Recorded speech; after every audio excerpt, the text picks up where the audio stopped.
નમસ્કાર વિદ્યાર્થી મિત્રો, એજ્યુટેકનો ચેનલમાં આપનું સ્વાગત છે। તારીખ 13/4/2026ના રોજ ધોરણ 6નું ગુજરાતી વિષયનું વાર્ષિક પરીક્ષા માટેનું પેપર છે। તો ધોરણ 6ના વિદ્યાર્થીઓ આ પેપરમાં સારા ગુણ મેળવી શકે તે હેતુથી આપણે ધોરણ 6નું ગુજરાતી વિષયનું વાર્ષિક પરીક્ષા માટેનું આ મોડલ પેપર લઈને આવ્યા છીએ। વિદ્યાર્થી મિત્રો, ધોરણ 6નું ગુજરાતી વિષયનું આ મોડલ પેપર નંબર 2 છે, જેનું આપણે સોલ્યુશન આજે કરવાના છીએ। અગાઉ આપણે મોડલ પેપર નંબર 1નું સોલ્યુશન કરેલ છે, જે વિડીયો તમે ડિસ્ક્રિપ્શન બોક્સમાં આપેલી લિંક પરથી નિહાળી શકશો। તો ચાલો શરૂ કરીએ ધોરણ 6નું ગુજરાતી વિષયનું વાર્ષિક પરીક્ષા માટેનું મોડલ પેપર નંબર 2 તેનું સોલ્યુશન, જેમાં સૌથી પહેલાં છે પ્રશ્ન નંબર 1A, જેની સૂચના છે કે નીચેના દરેક પ્રશ્નના ઉત્તર માટે આપેલા વિકલ્પોમાંથી સાચો વિકલ્પ શોધી તેનો ક્રમ અક્ષર પ્રશ્નની સામે આપેલા ખાનામાં લખો। અહીં આ પ્રશ્નો પદ્ય વિભાગમાંથી છે, જેમાંથી પહેલો પ્રશ્ન છે કે એકવાર સઢ ભર્યા ફૂલ્યા એટલે, તો એનો જવાબ છે વિકલ્પ એ, જીવનમાં આગળ વધવા માટેની હિંમત મળવી। બીજો પ્રશ્ન છે ધૂળાએ પોતાના કેટલા સાથી ગણાવ્યા, જવાબ છે વિકલ્પ ડી 12। ત્રીજો પ્રશ્ન છે કાવ્યમાં આવેલ શબ્દ મરવાનો અર્થ શું થાય, જવાબ છે વિકલ્પ સી કાચી કેરી। ત્યાર પછી આગળ પ્રશ્ન 1B, જેની સૂચના છે યોગ્ય શબ્દ વડે ખાલી જગ્યા પૂરો। અહીં આ ખાલી જગ્યા પદ્ય વિભાગમાંથી છે। પહેલી ખાલી જગ્યા છે નથી કદી હું એકલો, ખાલી જગ્યા મારે 12, કૌંસમાં વિકલ્પ છે વિવેક, સળવળી, સાથી, તો જવાબ છે સાથી। બીજી ખાલી જગ્યા છે કોઈને મોટા ખાલી જગ્યા અને કોઈને છે અંકોર, તો ખાલી જગ્યામાં જવાબ આવે મરવા। ત્રીજી ખાલી જગ્યા છે જ્યારે ખાલી જગ્યા નિસરવા ટાણે સૌ ખૂણે સંતાય, જવાબ છે રવિન્દ્રનાથ ટાગોર। ત્યાર પછી પ્રશ્ન 1K, જેની સૂચના છે નીચેના પ્રશ્નોના એક એક વાક્યમાં ઉત્તર લખો। પહેલો પ્રશ્ન છે કવિએ કોના આગળા ખુલતા કહ્યા છે, કવિએ આભના આગળા ખુલતા કહ્યા છે। બીજો પ્રશ્ન ધૂળો નામનો વણિક કયા ગામનો વતની હતો, તો ધૂળો નામનો વણિક ઈડર ગામનો વતની હતો। ત્રીજો પ્રશ્ન છે કવિ શેરી છોડી ક્યાં જવા કહે છે, તો કવિ શેરી છોડીને આંબાવાડિયામાં જવાનું કહે છે। ત્યાર પછી ચોથો પ્રશ્ન છે કવિ મન મૂકીને કોને શું ગાવાનું કહે છે, તો કવિ મન મૂકીને એકલા જનારને પોતાના મનનું ગાણું ગાવાનું કહે છે।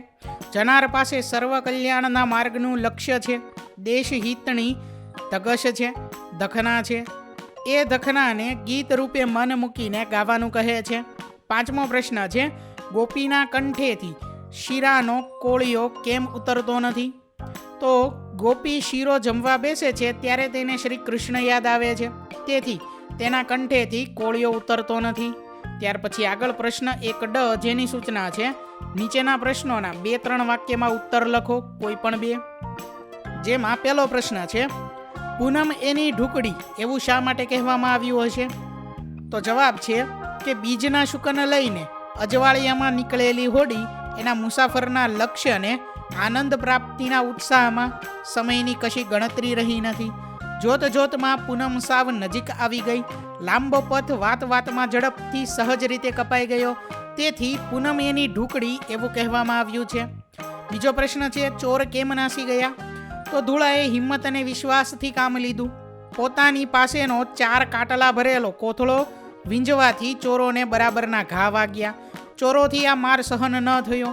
ચોરોએ વિચાર્યું કે જો આ એકલો આટલો શક્તિશાળી હોય તો જ્યારે 12 સાથી એક સાથે આવશે ત્યારે તો આપણી ઘોર ખોદાઈ જશે, તેથી તેઓ જીવ લઈને નાસી ગયા। ત્રીજો પ્રશ્ન છે કાવ્યમાં આંબાવાડિયાનું કેવું વર્ણન કરવામાં આવ્યું છે, તો આંબાવાડિયામાં આંબા ઉપર એટલો મોર આવ્યો છે કે આંબાનું એકેય પાંદડું દેખાતું નથી, કોઈ આંબાને કુમળી કૂપળો ફૂટી છે તો કોઈ આંબાને મરવા આવ્યા છે। મોરની માદક ગંધથી આનંદમાં આવીને આંબાવાડિયામાં કોયલ ટહુકે છે। ત્યાર પછી આગળ છે પ્રશ્ન 2A, જેની સૂચના છે નીચેના દરેક પ્રશ્નના ઉત્તર માટે આપેલા વિકલ્પોમાંથી સાચો વિકલ્પ શોધી તેનો ક્રમ અક્ષર પ્રશ્નની સામે આપેલ ખાનામાં લખો। હવે જે પ્રશ્ન આગળ છે તે ગદ્ય વિભાગના પ્રશ્ન છે, જેમાંથી પહેલો પ્રશ્ન છે કે પદ્મને ભેદવા નીચેનામાંથી કોણ સમર્થ નહોતું, જવાબ છે વિકલ્પ એ ઇન્દ્રદેવ। બીજો પ્રશ્ન છે, આંજળીની વેદના વધવાને લીધે લેખક પથારીમાં શું કરવા લાગ્યા? જવાબ છે વિકલ્પ સી, પથારીમાં તરફડિયા મારવા લાગ્યા. ત્રીજો પ્રશ્ન છે, આનંદીએ ખુરશી નીચેથી મળેલા 2 રૂપિયાનું શું કર્યું? જવાબ છે વિકલ્પ ડી, સ્ત્રી ડોક્ટરને પરત આપ્યા. ત્યાર પછી આગળ પ્રશ્ન 2બ જેની સૂચના છે, નીચેના પ્રશ્નોના એક વાક્યમાં ઉત્તર લખો. પહેલો પ્રશ્ન છે, દુર્યોધનનો ક્રોધ શાથી કાબૂમાં ન રહ્યો? તો જવાબ છે કે અભિમન્યુએ દુર્યોધનના પુત્રને માર્યો, તેથી દુર્યોધનનો ક્રોધ કાબૂમાં ન રહ્યો. બીજો પ્રશ્ન છે, લેખકે કોનો આભાર જાહેરમાં માનવાની તક લીધી? તો લેખકે જે હિતેચ્છુઓએ તેમની દયા ખાઈને તેમના આંજણીના દુઃખના ભારને ઓછો કરવા કાળજી કરી તેમનો જાહેરમાં આભાર માનવાની તક લીધી. ત્રીજો પ્રશ્ન છે, બાલારામની ઉજાણીનો સૌથી વધુ આનંદ આનંદીને કેમ આવ્યો હશે? તો બાલારામની ઉજાણીનો સૌથી વધુ આનંદ આનંદીને આવ્યો હશે કારણ કે તેના ઉજાણીના 2 રૂપિયાની વ્યવસ્થા ભગવાને કરી આપી હતી. ચોથો પ્રશ્ન છે, રાત્રિના સમયમાં ખીણ તરફ નજર નાખતા પ્રવાસીઓને જાદુઈ નજારો કેમ દેખાયો? તો રાત્રિના સમયે ખીણમાં ડાંગીઓના છૂટાછવાયા ઝૂંપડામાં ટમકતા ફાનસના રંગીન અજવાળા જોઈ પ્રવાસીઓને આકાશના તારા ખીણમાં ઉતર્યા હોય તેવી અનુભૂતિ થતી હોવાથી ખીણ તરફ નજર નાખતા પ્રવાસીઓને જાદુઈ નજારો દેખાયો. પ્રશ્ન 2 જેની સૂચના છે, નીચેના પ્રશ્નોના ઉત્તર 2-3 વાક્યોમાં લખો. જેમાંથી પહેલો પ્રશ્ન છે, અભિમન્યુના કયા કાર્યથી દ્રોણના ગર્વના ચૂરેચૂરા થઈ ગયા? તો અભિમન્યુ વીજળી જેવી ગતિથી પદ્મવ્યૂહની પ્રથમ હરોળ પર ત્રાટક્યો. જે પદ્મને ભેદવાનું દેવો માટે પણ કઠિન હતું, ત્યાર પછી આગળ આવશે, તેણે ક્ષણભરમાં ભેદી નાખ્યું, જેથી દ્રોણના ગર્વના ચૂરેચૂરા થઈ ગયા. એટલે વિદ્યાર્થી મિત્રો, અહીંયાથી જે છે તે જવાબમાં આગળ ભૂલ છે. બરોબર, આગળ છે ત્યાર પછી બીજો પ્રશ્ન કે ઊંટવૈદ શબ્દનો અર્થ જાણીને લખો. તો ઊંટવૈદ એટલે ઊંટવૈદ કે જે માણસની દવા કરવાને લાયક ન હોય એવો લેભાગુ વૈદ. આથી ઊંટવૈદ એટલે પરિણામ શું આવશે તે વિચાર્યા વગર કરવામાં આવતો દર્દીનો ઉપચાર. ત્યાર પછી આગળ ત્રીજો પ્રશ્ન છે કે આનંદીનો કયો ગુણ તમને ગમ્યો, કેમ? તો વિદ્યાર્થી મિત્રો, આ પ્રશ્નનો જવાબ તમે તમારી જાતે લખી શકો છો અને તમારી તૈયારી વધુ સારી રીતે કરી શકો છો. અહીં અમે જવાબ લખેલો છે કે આનંદીને 2 રૂપિયા મળવાના કિસ્સામાં તેણે પ્રમાણિકતા દાખવી સ્ત્રી ડોક્ટરને 2 રૂપિયા પરત આપી દીધા. આનંદીનો પ્રમાણિકતાનો એ ગુણ મને ગમ્યો કારણ કે આપણે સ્વાર્થ ખાતર પ્રમાણિકતા છોડી ચોરી ન કરવી જોઈએ, જૂઠું બોલવું ન જોઈએ. ત્યાર પછી આગળ છે પ્રશ્ન 2ડ જેની સૂચના છે, નીચેના પ્રશ્નોના ઉત્તર 4-5 વાક્યોમાં લખો, કોઈ પણ એક. પહેલો પ્રશ્ન છે કે લેખકે સાપુતારામાં શું કરવાનો લાભ લીધો? તો લેખકે સાપુતારામાં બાગ અને સંગ્રહ સ્થાન જોવાનો, મધમાખી ઉછેર કેન્દ્રમાંથી મધ લેવાનો, એક ટેકરી ઉપર ચડીને આથમતા સૂરજની સુંદરતા નિરખવાનો અને રાત્રે ડાંગી લોકોનું સમૂહ નૃત્ય જોવાનો લાભ લીધો. બીજો પ્રશ્ન છે, કવિ કેવી રીતે સૌનો દીવો થવાનું કહે છે? તો જવાબ છે કે જો કોઈ દીવો ન ધરે તો કવિ કહે છે કે ઘનઘેરી તોફાની રાત્રે જેમ આકાશમાં વીજળી ક્ષણેક પ્રગટીને અંધકારને દૂર કરે છે, તેમ અનેકના વિરોધો વચ્ચે અંધકારમય જીવનમાં સળગી જઈ તું જ જીવન પથનો દીવો થા. આ રીતે કવિ સૌને દીવો થવાનું કહે છે. ત્યાર પછી આગળ પ્રશ્ન 3અ જેની સૂચના છે કે નીચેના શબ્દોની જોડણીને સુધારીને લખો. પહેલો શબ્દ છે ઝૂલતો, તો તે ઝૂલતો આવશે. બીજો શબ્દ કિરણ, ત્રીજો પથ્થર, ચોથો કાનકુંવર. તો અહીં જોડણી સુધારીને જે મુજબ લખેલી છે તે મુજબ લખવાનું છે. આગળ છે પ્રશ્ન 3બ જેની સૂચના છે કે નીચેના શબ્દોના સમાનાર્થી શબ્દો લખો. પહેલો શબ્દ છે નિયમ, તો તેના સમાનાર્થી શબ્દ લખેલા છે રીત, ચાલ. બીજો શબ્દ છે હતાશ, તો નિરાશ, નાસીપાસ. ત્રીજો શબ્દ ગરીબ, તો નિર્ધન, દરિદ્ર. ચોથો શબ્દ ખબર, તો સમાચાર, બાતમી. પ્રશ્ન 3ક જેની સૂચના છે કે નીચેના શબ્દોના વિરુદ્ધાર્થી શબ્દો લખો. જેમાં પહેલો શબ્દ છે પૂરું, તો તેનો વિરુદ્ધાર્થી શબ્દ છે અધૂરું. બીજો શબ્દ છે તમે, તો એનો વિરુદ્ધાર્થી શબ્દ છે અમે. ત્રીજો શબ્દ છે હમણાં, તો તેનો વિરુદ્ધાર્થી શબ્દ છે પછી. ચોથો શબ્દ છે ગરીબ, તો તેનો વિરુદ્ધાર્થી શબ્દ છે તવંગર. આગળ છે પ્રશ્ન 3D, જેની સૂચના છે નીચે આપેલા રૂઢિપ્રયોગના અર્થ આપી વાક્ય પ્રયોગ કરો. પહેલો રૂઢિપ્રયોગ છે વાત જવા દેવી, તો એનો અર્થ છે પ્રસંગ ઉડાડી દેવો. વાક્ય અમે અહીં અમારા મુજબ લખેલું છે. વિદ્યાર્થી મિત્રો, વાક્ય પ્રયોગ તમે તમારી જાતે લખી શકો છો. વાક્ય છે કે મીટિંગમાં મંત્રીની વાત કાને ન ધરીને સૌએ વાત જવા દીધી એ ઠીક ન થયું. બીજો રૂઢિપ્રયોગ છે હૈયું ખોલવું, તો એનો અર્થ છે મનની બધી વાત કહેવી. તો વાક્ય છે કે દીકરીએ હૈયું ખોલીને પોતાના દુઃખની વાત માને કરી. ત્યાર પછી આગળ પ્રશ્ન 4A, જેની સૂચના છે કે નીચેના શબ્દ સમૂહ માટે એક શબ્દ લખો. પહેલું છે જ્યાં 3 રસ્તા મળતા હોય તે સ્થળ, જવાબ છે ત્રિભેટો.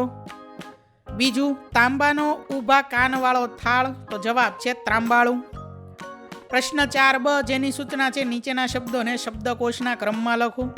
તો અહીં જે શબ્દો આપેલા છે તે શબ્દોને શબ્દકોશના ક્રમમાં લખીએ તો સૌથી પહેલો શબ્દ આવશે અંબર, ત્યાર પછી ઓઢવું, ત્યાર પછી કંઠ, કાન, કોળિયો, દૂધ, સાકર અને છેલ્લો શબ્દ આવશે હરી. ત્યાર પછી આગળ પ્રશ્ન 4, જેની સૂચના છે માગ્યા મુજબ ઉત્તર લખો. પહેલું છે કે શબ્દોની વ્યૂહરચના એવી કરો કે જેથી વાક્ય સાચું બને. અહીં જે વાક્ય આપેલું છે તે વાક્યમાં શબ્દોની વ્યૂહરચના આપણે એવી રીતે કરવાની છે જેથી આ વાક્ય સાચું બને. તો અહીં જવાબ આવશે અભિમન્યુને મામા કૃષ્ણ પાસેથી ઘણું બધું શીખવા મળતું. ત્યાર પછી બીજો પ્રશ્ન છે કે આપેલ શબ્દને યોગ્ય સ્વરૂપ આપી ખાલી જગ્યા પૂરો. સિદ્ધાર્થ ઘર ખાલી જગ્યા કાઉસમાં શબ્દ છે છોડવું ચાલ્યો ગયો. તો અહીં છોડવું શબ્દ નહીં પણ છોડીને આ રીતે આવશે. આ મુજબ જે શબ્દ આપેલો છે તેને યોગ્ય સ્વરૂપ આપવાનું છે અને આપણે વિધાન પૂર્ણ કરવાનું છે. આખું વિધાન બનશે સિદ્ધાર્થ ઘર છોડીને ચાલ્યો ગયો. ત્યાર પછી આગળ ત્રીજો પ્રશ્ન છે કે ઘાટા અક્ષરના શબ્દ માટે કાવ્યમાં વપરાયેલ શબ્દ લખો. કોયલનો અવાજ, ત્યાર પછી ખાલી જગ્યા છે શેરી સુધી સંભળાઈ રહ્યો છે, કાઉસમાં શબ્દ આવશે સાદ. ત્યાર પછી ચોથું છે શબ્દના અર્થ, એટલે કે અનેકાર્થી આપો. શબ્દ છે રાન, તો સાથળ જંગલ. ત્યાર પછી આગળ પ્રશ્ન નંબર 6, જેની સૂચના છે કે નીચે આપેલા મુદ્દાઓને આધારે વાર્તા લખી તેને યોગ્ય શીર્ષક આપો. તો અહીં જે મુદ્દાઓ આપેલા છે તેના આધારે અમે અહીં આ મુજબ વાર્તા લખેલી છે.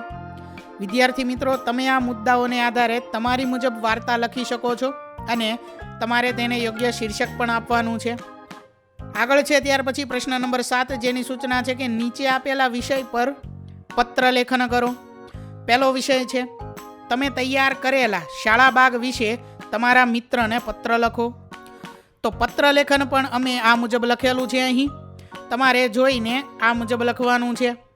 આગળ છે ત્યાર પછી પ્રશ્ન નંબર 8, જેની સૂચના છે નીચે આપેલા વિષયમાંથી ગમે તે એક વિષય પર આશરે 20 વાક્યમાં નિબંધ લખો. પહેલો વિષય છે મારો મિત્ર, તો અહીં મારા મિત્ર વિશે નિબંધ લખેલો છે. તમારે આ નિબંધ જોઈને આ મુજબ લખવાનું છે અથવા તમે તમારી જાતે પણ નિબંધ લખી શકો છો. બીજો વિષય છે અહીં માતૃપ્રેમ. ત્યાર પછીનો ત્રીજો વિષય છે અહીં ઋતુનો તડકો. તો કોઈ પણ એક વિષય પર તમારે નિબંધ લખવાનો છે. આગળ છે ત્યાર પછી પ્રશ્ન નંબર 9, જેની સૂચના છે કે નીચેનો ગદ્યખંડ વાંચી તેની નીચે આપેલા પ્રશ્નોના ઉત્તર લખો. તો અહીં જે ફકરો આપેલો છે, જે ગદ્યખંડ આપેલો છે તે વાંચવાનો છે અને તેના આધારે પ્રશ્નોના જવાબ આપવાના છે. જેમાંથી પહેલો પ્રશ્ન છે શેરપાએ શા માટે અરુણિમાને પાછા ફરવાની સલાહ આપી. તો તેનો જવાબ છે કે અરુણિમા જ્યારે હિલેરી સ્ટોર પર પહોંચી ત્યારે તેના બોટલનો ઓક્સિજન પૂરો થઈ રહ્યો હતો. તેથી શેરપાએ અરુણિમાને જિંદગી સલામત હશે તો ફરીથી પ્રયત્ન કરી શકાશે એમ કહી પાછા ફરવાની સલાહ આપી. ત્યાર પછી બીજો પ્રશ્ન છે કે અરુણિમાને પીછેહઠ ન કરવાની પ્રેરણા કેવી રીતે મળી. તો જવાબ છે કે અરુણિમાને તેની માતા અને બચેન્દ્રી પાલે કહેલી વાતથી પ્રેરણા મળી. તેમણે કહ્યું હતું તમે જીવનમાં ક્યારેક એકલા રહી જાઓ છો ત્યારે નિર્ણય તમારે ને માત્ર તમારે લેવો પડે છે. ત્યારે વિચારો કે એક ડગ માંડીને હું અહીંયા પહોંચી છું. એવી પળે પાછળ નજર કરી એકદમ આગળ માંડજે. રસ્તો આપોઆપ મળી જશે. ત્રીજો પ્રશ્ન છે, અરુણિમાએ આપણને શું સંદેશ આપ્યો? તો જવાબ છે કે અરુણિમાએ આપણને એ સંદેશ આપ્યો છે કે એક વિકલાંગ મધ્યમ વર્ગીય છોકરી ધારે તો શું ન કરી શકે. માણસ શરીરથી નહીં પણ મનથી વિકલાંગ બને છે ત્યારે એ હાર કબૂલી લે છે, પ્રયત્ન છોડી દે છે. આપણને મન પર વિજય મેળવવાનો હોય છે. ચોથો પ્રશ્ન છે, જીવનું જોખમ લેવાનો નિર્ણય અરુણિમા માટે કઈ રીતે આશીર્વાદરૂપ બન્યો? તો જવાબ છે કે જીવનું જોખમ લેવાનો નિર્ણય અરુણિમા માટે એ રીતે આશીર્વાદરૂપ બન્યો કે તે એવરેસ્ટની ટોચ પર પહોંચી ગઈ હતી, એક અશક્ય મંજિલ પર પહોંચી ગઈ હતી. પાંચમો પ્રશ્ન છે, અરુણિમાના મતે માણસ વિકલાંગ ક્યારે કહેવાય? તો જવાબ છે કે અરુણિમાના મતે માણસ ખરેખર વિકલાંગ ત્યારે જ કહેવાય છે જ્યારે તે હાર કબૂલી લે છે, પ્રયત્ન છોડી દે છે. માણસ શરીરથી નહીં પણ મનથી વિકલાંગ બને છે. તો વિદ્યાર્થી મિત્રો, અહીં ધોરણ 6નું ગુજરાતી વિષયનું વાર્ષિક પરીક્ષા માટેનું મોડલ પેપર નંબર 2 તેનું સોલ્યુશન પૂર્ણ થાય છે. વિદ્યાર્થી મિત્રો, આપેલા વિડીયોની જો તમારે પીડીએફની જરૂર હોય તો તમે આપણી એપ્લિકેશન સ્માર્ટ સાથી પરથી મેળવી શકશો. વિદ્યાર્થી મિત્રો, આપણી એપ્લિકેશન સ્માર્ટ સાથી પ્લે સ્ટોરમાં આવી ગઈ છે, જેની અંદર તમે બધા વિભાગ જોઈ શકો છો. તેની અંદર વિવિધ ધોરણ છે. ધોરણ ઉપર ક્લિક કરતાં વિવિધ વિષય ખુલશે. વિષય ઉપર ક્લિક કરતાં તેની અંદર આવતા પાઠ ખુલશે. તેની અંદરથી તમે પાઠ્યપુસ્તક પણ ડાઉનલોડ કરી શકો છો. તેની અંદર આપેલા પાઠમાં ક્લિક કરતાં તમે પાઠની પીડીએફ, સ્વાધ્યાયની પીડીએફ, સ્વાધ્યાયન પોથીની પીડીએફ, પાઠના વિવિધ વિડીયોઝ, સ્વાધ્યાયના વિડીયોઝ, સ્વાધ્યાયન પોથીના વિડીયોઝ બધું જોઈ શકો છો અને ડાઉનલોડ પણ માત્ર એક ક્લિકમાં કરી શકો છો. વિદ્યાર્થી મિત્રો, આપણી એપને સપોર્ટ કરજો, ડાઉનલોડ કરજો. થેન્ક યુ દોસ્તો. એજ્યુકટેકનો ચેનલ તરફથી વિડીયો નિહાળવા બદલ આપનો આભાર. આવા બીજા વિડીયોઝ નિહાળવા માટે અમારી યુટ્યુબ ચેનલ એજ્યુકટેકનો અત્યારે જ સબસ્ક્રાઇબ કરો. આભાર દોસ્તો.